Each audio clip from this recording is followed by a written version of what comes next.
সকলে নাকি শ্রীকৃষ্ণকে বলে যে ইনি নাকি এই সংসারের সব থেকে বড় চোর। আমি কি মনে করি জানেন? আমি মনে করি শ্রীকৃষ্ণ এই সংসারের সব থেকে মিষ্টি চোর। সত্যিই কি ওনার চুরির প্রয়োজন? কখনো না।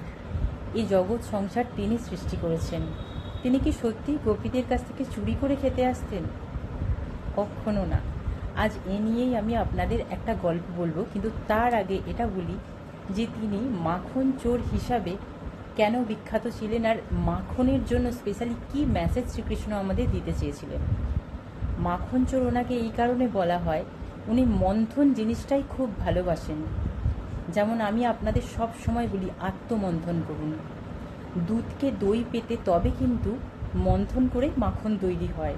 আর যেখানেই মন্থন সেখানেই হচ্ছে গোপী, সেখানেই ঋষিত্ব। ঋষিত্ব অর্জন করা মানে শ্রীকৃষ্ণকে অর্জন করে ফেলা। আপনারা কি জানেন যে আপনারা সকলেও শ্রীকৃষ্ণের গোপী হতে পারেন? কিভাবে?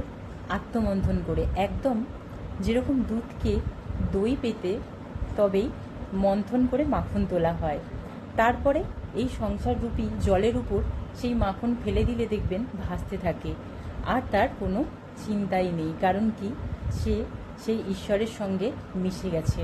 আত্মমন্থন করলে আমরা ভিতর থেকে সাক্ষাৎ ঈশ্বরকে বার করতে পারি। আর শুধু বার করতে পারি না, শ্রীকৃষ্ণকে আমরা অর্জনও করতে পারি। আমরাও শ্রীকৃষ্ণের গোপী হতে পারি। চলুন গল্পটা এবার আমি শুরু করি। শ্রীকৃষ্ণ আসলে এই গোপীদের মাখন চুরি করতে আসতেন নাকি গোপীদের মন? একবার শ্রীকৃষ্ণ তার মাকে বলছিলেন যে, মা, তুমি কেন রোজ মন্ডা মিঠাই খাবার কথা আমাকে বলো? আমি তো মাখন খেতেই ভালোবাসি, সেহেতু তুমি আমার জন্য মাখনই করবে। পাশে এক গোপী ছিলেন। গোপী কথাটা শুনে ফেলেছেন। গোপী শুনে মনে মনে ভাবছেন যে কবে শ্যামসুন্দর আমার বাড়িতেও যাবে, আর আমার মন্থন হাড়ির কাছে বসে তিনি মাখন খাবেন, আর আমি সেটা দরজার আড়াল থেকে লুকিয়ে লুকিয়ে দেখব। আর তারপরেই কি হলো? শ্রীকৃষ্ণ ছিলেন অন্তর্যামী, তিনি সাক্ষাৎ ঈশ্বর ভগবান।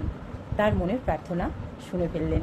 গোপী মনে মনে ভাবতেই থাকলেন যে আহা, আমি একে কবে আমার ঘরে দেখব। অন্তর্যামী ভগবান তিনি সঙ্গে সঙ্গে দেরি না করে কিছু দিনের মধ্যেই তার বাড়িতে গেলেন।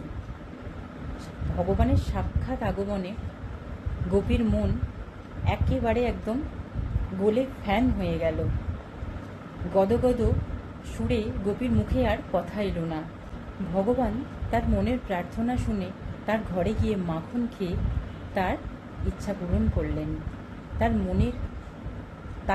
মনের সুখ প্রদান করলেন। সেই গোপী তো মুখে আর কথাও বলতে পারে না, আর নড়তেও পারে না, চড়তেও পারে না, এরকম একটা অবস্থা। হতবাক হয়ে যান তিনি, আর সেই ঈশ্বরের লীলা তিনি দেখতে থাকেন। আনন্দে মত্ত হয়ে তখন গোপী চারিপাশে ঘুরে বেড়াচ্ছিল। তার মনের মধ্যে আনন্দ আর ধরছিল না। আরও সব গোপীরা তাকে ডেকে জিজ্ঞাসা করলেন যে, তুই কি কোনো অমূল্য রত্ন কুড়িয়ে পেয়েছিস? তখন সেই গোপীর মন আনন্দে আরও ভরে উঠল, আর মনের মধ্যে একটা রোমাঞ্চ দেখা দিল। গদগদ কণ্ঠে তার কোনো কথাই নির্গত হলো না, শুধু মনে মনে এরকম ভাব চলছিল, উড়তা হি ফিরু ইন হাওয়াও মে কहीं, या मैं झूल जाऊं इन घटाओं में कहीं, एक कर दो आसमां और जमीन, कहो यारो क्या करूं क्या नहीं। আমি এই গানটা উদাহরণ দিলাম কারণ এই গানটা এর সাথে যাচ্ছিল তাই। তারপর সখীরা আরও জিজ্ঞাসা করলেন যে, এমন কি কথা যে তুই আমাদের বলতে পারছিস না? আমাদের শরীরটাই শুধু আলাদা, কিন্তু আমরা সকলেই একই, আমাদের হৃদয়টা একই। ওই যে বললাম, আত্মমন্থন যদি করেন আমরা সবাই গোপী, আমরা সবাই ঈশ্বরের সেই গোপী, আমরা ঈশ্বরকে সাক্ষাৎ অর্জন করে ফেলি। সখীরা সেই গোপীকে আরও বললেন যে, আমরা তো একই রূপ, তাহলে কেন লুকাচ্ছিস? বল না, বল, একবার তো বল কি হয়েছে। শেষমেশ সেই সখী বলতে পারলেন যে, আমি আজ অনুপম রূপ দর্শন করেছি।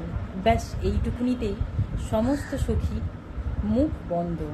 সেই গদগদ সুর, চোখে অশ্রু, শ্রাবণের ধারা, মানে সে এক অন্যরকম জিনিস, যেটা আমি বুঝতে পারছি, আপনারা ফিল করতে পারছেন কি আমি জানি না। বাট আমি এটুকুনি বলতে চাই, ঈশ্বর মাখন চুরি করতে আসতেন না, ঈশ্বর গোপীদের প্রার্থনা স্বীকার করতে আসতেন, তাদের সেই প্রার্থনার সুর দিতে আসতেন।